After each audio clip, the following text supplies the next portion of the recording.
A safe and legal abortion can be just as deadly as the homegrown kind. This is Christina with the Sisyphean Journal, and today is January 3rd.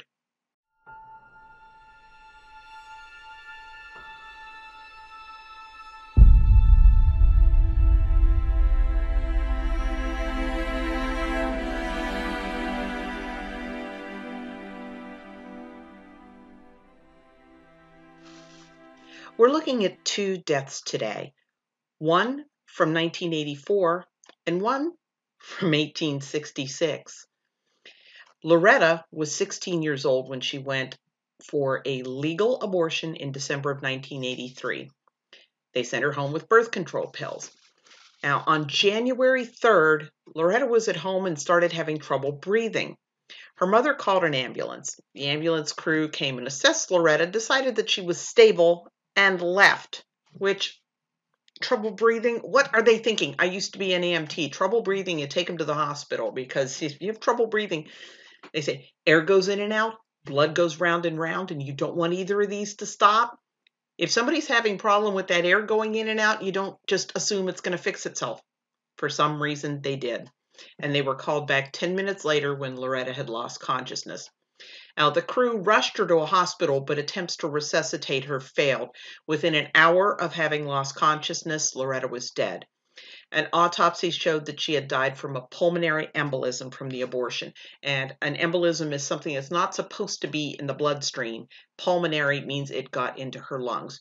Now, actually, given how quickly a pulmonary embolism can kill you, it could be that Loretta still would have died if the medics had taken her straight to the hospital. We can never know.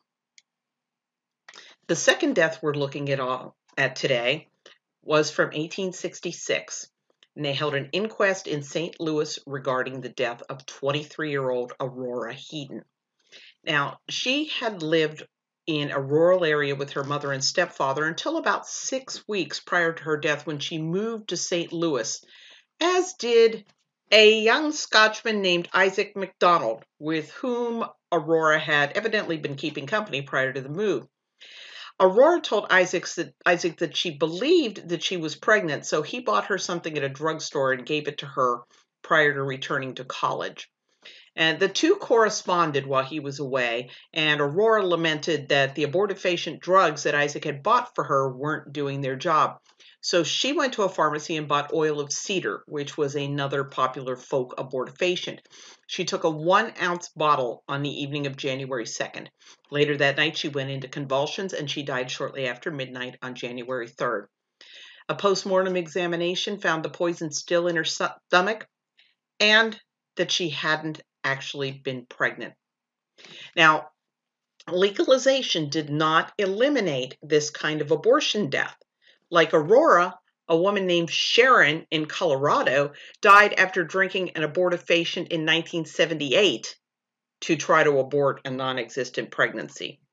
And a young woman named Chris Humphrey died in 1994 after trying to abort what turned out to be an ectopic pregnancy with pennyroyal. Like the CDC said, these self-induced abortions, a lot of women do them for idiosyncratic reasons. We can't just say safe and legal is going to fix everything. It certainly didn't fix things for Loretta.